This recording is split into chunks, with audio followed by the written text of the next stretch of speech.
Good morning. WCS second ഇയറിന്റെ ഈ ക്ലാസ്സിലേക്ക് എല്ലാവർക്കും സ്വാഗതം. എന്താണ് ഈ ഫ്രിക്ഷൻ എന്ന് നമ്മൾ നോക്കാം. സപ്പോസ് ഒരു ഹൊറിസോണ്ടൽ സർഫസ്, ആ ഒരു ഹൊറിസോണ്ടൽ സർഫസിന്റെ മുകളിൽ ഒരു സോളിഡ് ബോഡി നമ്മൾ പ്ലേസ് ചെയ്ത് വെച്ചിരിക്കുന്നു. ഒരാൾ ഇവിടെ നിന്ന് എന്ത് ചെയ്യുന്നു? അതിനെ തള്ളുന്നു. തള്ളുന്ന സമയത്ത് അതിനൊരു ഫോഴ്സ് റിയാക്ട് ചെയ്യുന്നു. എങ്ങോട്ടാണ്? ഇങ്ങോട്ട് അതിനൊരു ഫോഴ്സ് നമ്മൾ നന്നായിട്ട് കൊടുക്കുന്നു. പക്ഷെ ആ ഒരു ബോഡി മോഷനിൽ ഏർപ്പെടുന്നില്ല, അല്ലെങ്കിൽ മൂവ് ചെയ്യുന്നില്ല. അപ്പോൾ അവിടെ മോഷൻ ഉണ്ടാകുന്നില്ല. ഓക്കെ, പക്ഷെ ഫോഴ്സ് ഉണ്ടാകുന്നുണ്ട്. എന്തുകൊണ്ടാണ് മോഷൻ ഇല്ലാത്തത്? മനസ്സിലാക്കുക, നമ്മൾ കൊടുക്കുന്ന ഫോഴ്സിന് ഓപ്പോസിറ്റ് ആയിട്ട് അവിടെ ആ ഒരു സോളിഡ് ബോഡിക്കും ഹൊറിസോണ്ടൽ സർഫസിനും ഇടയിലായിട്ട് ഒരു റെസിസ്റ്റീവ് ഫോഴ്സ് ഡെവലപ്പ് ചെയ്യുന്നു. ആ ഒരു റെസിസ്റ്റീവ് ഫോഴ്സ് ആണ് എന്ത് പറയുന്നത്? ഫ്രിക്ഷണൽ ഫോഴ്സ് എന്ന് പറയുന്നത്. അപ്പോൾ നമ്മൾ കൊടുക്കുന്ന ഫോഴ്സിന് ഓപ്പോസിറ്റ് ആയിട്ട് അവിടെ ഒരു റെസിസ്റ്റീവ് ഫോഴ്സ് ഡെവലപ്പ് ചെയ്യുന്ന പ്രോസസ്സാണ് ഫ്രിക്ഷൻ. അവിടെ ഉണ്ടാവുന്ന ആ റെസിസ്റ്റീവ് ഫോഴ്സ് ആണ് ഫ്രിക്ഷണൽ ഫോഴ്സ്. 4 ടേംസ് പഠിച്ചു വെക്കാം.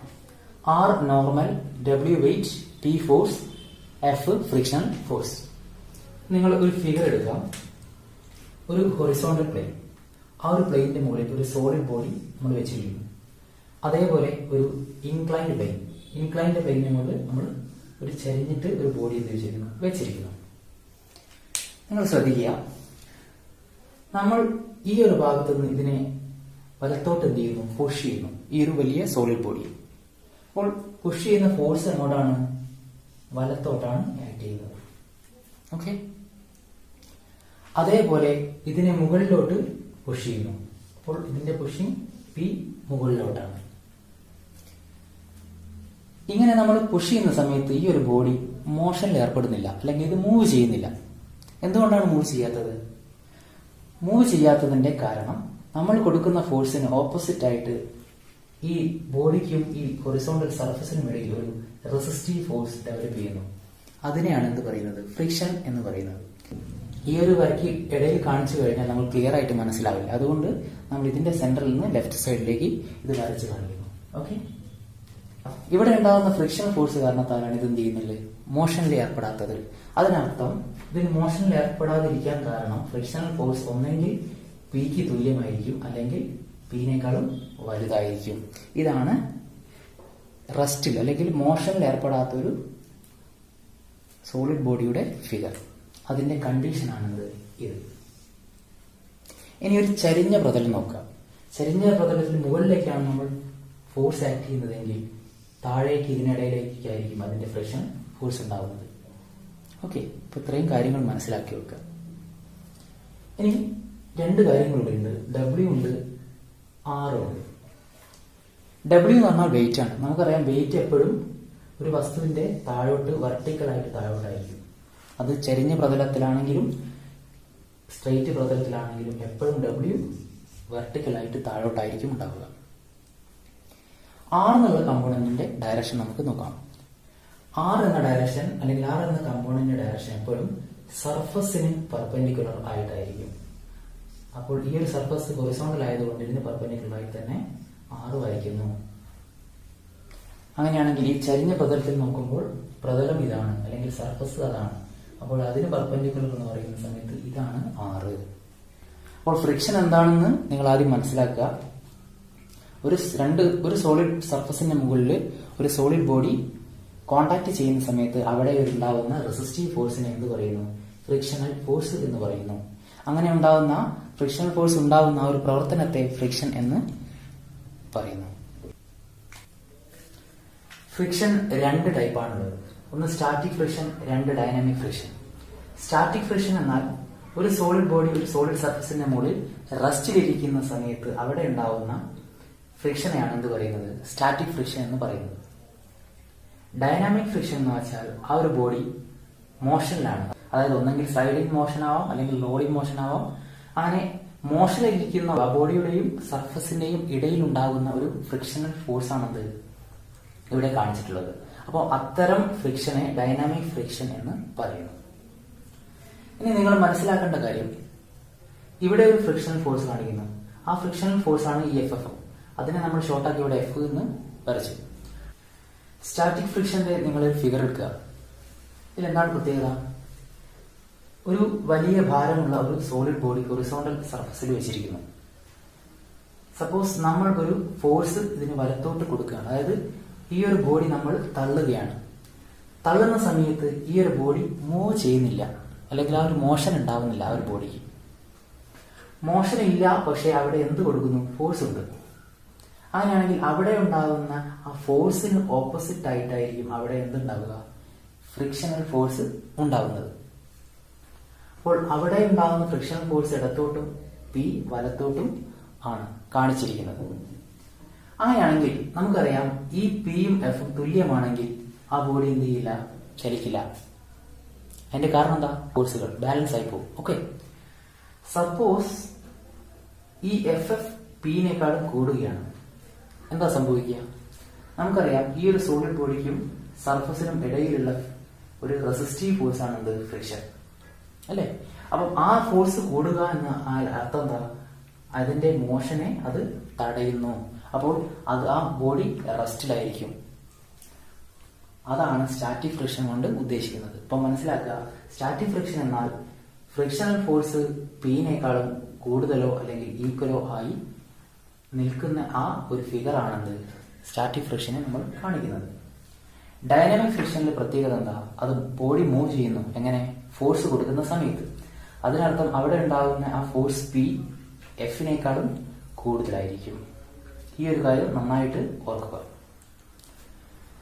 ഇനി ഈ രണ്ട് ഫ്രിക്ഷനെയും ഇടയിൽ ഉണ്ടാകുന്ന ഒരു ടേം ആണെന്ത്? ലിമിറ്റിംഗ് ഫ്രിക്ഷൻ എന്ന് പറയുന്നത്. അതൊരു ടൈപ്പ് അല്ല ഫ്രിക്ഷന്റെ, മനസ്സിലാക്കാം. ഫ്രിക്ഷണൽ ഫോഴ്സ് ഏറ്റവും മാക്സിമം ആകുന്ന ഒരു സമയം, ആ ഒരു ഫ്രിക്ഷനെയാണെന്ന് പറയുന്നത് ലിമിറ്റിംഗ് ഫ്രിക്ഷൻ എന്ന് പറയുന്നത്. ഓക്കെ, ഇനി ചില ടേമുകൾ നിങ്ങൾ മനസ്സിലാക്കുക. ആർ നോർമൽ ആണ്, പി ഫോഴ്സ് ആണ്, എഫ് ഫ്രിക്ഷണൽ ഫോഴ്സ് ആണ്, ഡബ്ല്യു വെയിറ്റ് ആണ്. ആ വെയിറ്റ് നമുക്കറിയാം എം ഇൻറ്റു ജി, അല്ലെങ്കിൽ mass into acceleration due to gravity ആണ് ഡബ്ല്യു. ദെൻ ഈ ഒരു ഡൈനാമിക് ഫ്രിക്ഷനെ നമ്മൾ രണ്ട് രീതിയിൽ ക്ലാസിഫൈ ചെയ്യുന്നു. ഒന്ന് സ്ലൈഡിങ്, ഒന്ന് റോളിങ്. എന്തുകൊണ്ട്? ഡൈനാമിക് എന്നാൽ ഒരു മോഷനിലിരിക്കുന്ന ഒരു സോളിഡ് ബോഡിയുടെ സർഫസിന്റെയും ഇടയിൽ ഉണ്ടാകുന്ന ഒരു ഫ്രിക്ഷനാണ്. ആ ഒരു ബോഡി മൂവ് ചെയ്യുന്നത് സ്ലൈഡിംഗ് മോഷൻ ആണെങ്കിൽ അവിടെ ഉണ്ടാകുന്ന ഫ്രിക്ഷൻ സ്ലൈഡിംഗ് ഫ്രിക്ഷനും, ബോഡി റോളിംഗ് മോഷനാണ് നടക്കുന്നതെങ്കിൽ അവിടെ ഉണ്ടാകുന്ന ഫ്രിക്ഷൻ റോളിംഗ് ഫ്രിക്ഷനും ആയിരിക്കും. നിങ്ങൾക്ക് ഇവിടെ കാണാൻ ഫിഗറിൽ ഒരു ചരിഞ്ഞ പ്രതലത്തിലൂടെ ഒരു സോളിഡ് ബോഡി സ്ലൈഡ് ചെയ്ത് പോകുന്നു. അപ്പോൾ മോഷനും ഫോഴ്സും വലത്തോട്ടാണ് അല്ലെങ്കിൽ താഴോട്ടാണ്. അതിന്റെ ഓപ്പോസിറ്റ് ആയിട്ടാണ് സ്ലൈഡിംഗ് ഫ്രിക്ഷൻ ആക്ട് ചെയ്യുന്നത്. ഇവിടെ റോളിംഗ് ഫ്രിക്ഷനോ, ആ ഒരു ബോഡി റോളിംഗ് മോഷൻ നടക്കുന്നത് താഴോട്ട്, ഫോഴ്സും താഴോട്ട്. ഫോഴ്സിന്റെ ഫലമായിട്ടാണ് എന്തുണ്ടാവുന്നത്? മോഷൻ ഉണ്ടാവുന്നത്. അതിന് ഓപ്പോസിറ്റ് ആയിട്ട് എന്തുണ്ടാവുന്നു? ഫ്രിക്ഷൻ ഉണ്ടാവുന്നു. ആ ഫ്രിക്ഷനാണ് rolling friction. Force acting upon a body when a pulling force apply to move. നമ്മൾ ഒരു പുള്ളിംഗ് ഫോഴ്സ് കൊടുക്കുന്നു ആ ഒരു ബോഡി മൂവ് ചെയ്യാൻ വേണ്ടിയിട്ട്. നമ്മൾ കണ്ടീഷൻ എടുക്കുന്നത് when the body is about to move ആണ്. അതായത് ആ ഒരു ബോഡി മൂവ് ചെയ്യാൻ ആരംഭിക്കുന്നു. അതായത് റെസ്റ്റിലുമല്ല മോഷനിലുമല്ല, അതിന്റെ ഇടയിലുള്ള ഒരു സമയം. അതായത് മോഷൻ സ്റ്റാർട്ട് ചെയ്യാൻ പോകുന്ന ആ സമയം. ആ സമയത്ത് ഉള്ള പ്രത്യേകത എന്താണ്? ഓപ്പോസിറ്റ് ഡയറക്ഷനിലുള്ള ഫോഴ്സുകളൊക്കെ ബാലൻസ്ഡ് ആയിരിക്കും. അതിനർത്ഥം പി എഫിന് തുല്യമായിരിക്കും, ആർ ഡബ്ല്യുവിന് തുല്യമായിരിക്കും. അപ്പം അതാണ് ഇവിടെ കാണിച്ചിരിക്കുന്നത്. W equal to R, R F equal to P. ഇനി ഈ ഒരു പി എഫിനേക്കാളും കൂടി കഴിഞ്ഞാൽ ആ ഒരു ബോഡി എന്ത് ചെയ്യും? പിന്റെ ഭാഗത്തേക്ക് മൂവ് ചെയ്യും. മിക്കവാറും പ്രോബ്ലങ്ങളിൽ നമ്മൾ എടുക്കേണ്ട കണ്ടീഷനാണ് ഇത്. ഈ ഒരു കണ്ടീഷൻ നന്നായിട്ട് പഠിച്ചു വെക്കുക. വരുന്ന പ്രോബ്ലങ്ങളിലൊക്കെ നമ്മൾ അപ്ലൈ ചെയ്യേണ്ടതായിട്ട് വരുന്നു. ദെൻ ലോ ഓഫ് ഫ്രിക്ഷൻ ആണത് നെക്സ്റ്റ് ടോപ്പിക്. ഫ്രിക്ഷന്റെ ഒരു ലോ ആണ്. ഫ്രിക്ഷന്റെ ലോ എന്താണ് പറയുന്നത്? 4 കാര്യങ്ങളാണ് ഫ്രിക്ഷൻ ലോ പറയുന്നത്. ഒന്നാമത് frictional force proportional to R. R എന്ന് പറഞ്ഞാൽ നമുക്കറിയാം, നേരത്തെ പറഞ്ഞു, നോർമൽ ആണ്. ഈ ഫിഗറിൽ നിങ്ങൾക്ക് കാണാം ഇവിടെ നോർമൽ വരച്ചത്. ഹൊറിസോണ്ടൽ സർഫസിന് പെർപെൻഡിക്കുലർ ആയിട്ടുള്ള ആ ഒരു ലൈനെയാണ് ആർ എന്ന് പറയുന്നത്. അതിനെയാണ് നോർമൽ എന്ന് പറയുന്നത്. അപ്പോൾ ഫ്രിക്ഷണൽ ഫോഴ്സ്, അതായത് ഒരു ബോഡിക്കും ഒരു സർഫസിനും ഇടയിൽ ഉണ്ടാകുന്ന ഫ്രിക്ഷണൽ ഫോഴ്സ് നോർമലിന് പ്രൊപ്പോർഷണൽ ആയിരിക്കും. എന്ത് പ്രൊപ്പോർഷണൽ? ഡയറക്ട്ലി പ്രൊപ്പോർഷണൽ ആയിരിക്കും. അപ്പൊ ഒന്നാമത്തെ ലോ ആണ് F F proportional to R. രണ്ടാമത്തെ പോയിന്റ് ഫ്രിക്ഷൻ ഫോഴ്സ് ക്രോസിന് കാണിക്കുന്നത് ഓപ്പോസിറ്റ് ഡയറക്ഷനിലാണ്. അപ്പോൾ ഫ്രിക്ഷൻ ഫോഴ്സ് ഓപ്പോസിറ്റ് ആയിരിക്കും എങ്ങനെ ഡയറക്ഷൻ ഓഫ് മോഷന്റെ. അപ്പോൾ ഡയറക്ഷൻ ഓഫ് മോഷൻ ഏത് ദിശയിലാണോ അതിന്റെ നേരെ ഓപ്പോസിറ്റ് ഡയറക്ഷനിലായിരിക്കും ഫ്രിക്ഷൻ ഫോഴ്സ് ആക്ട് ചെയ്യുന്നത്. 2 പോയിന്റ്. മൂന്നാമത്തത് friction force depends on contacting surface. ഈ ഒരു ബോഡി ഏത് സർഫസിലാണ് കോണ്ടാക്ട് ചെയ്യുന്നത് അതിനനുസരിച്ചിരിക്കും അവിടെ ഉണ്ടാകുന്ന ഫ്രിക്ഷൻ ഫോഴ്സ്. ആ ഒരു സർഫസ് റഫ് സർഫസ് ആണെങ്കിൽ, പരുക്കനായ സർഫസ് ആണെങ്കിൽ അവിടെ ഫ്രിക്ഷൻ ഫോഴ്സ് കൂടുതലായിരിക്കും. സ്മൂത്ത് അല്ലെങ്കിൽ ഗ്ലാസ് പോലത്തെ സർഫസുകളാണെങ്കിൽ അവിടെ എന്തായിരിക്കും ഫ്രിക്ഷൻ ഫോഴ്സ് കുറവായിരിക്കും.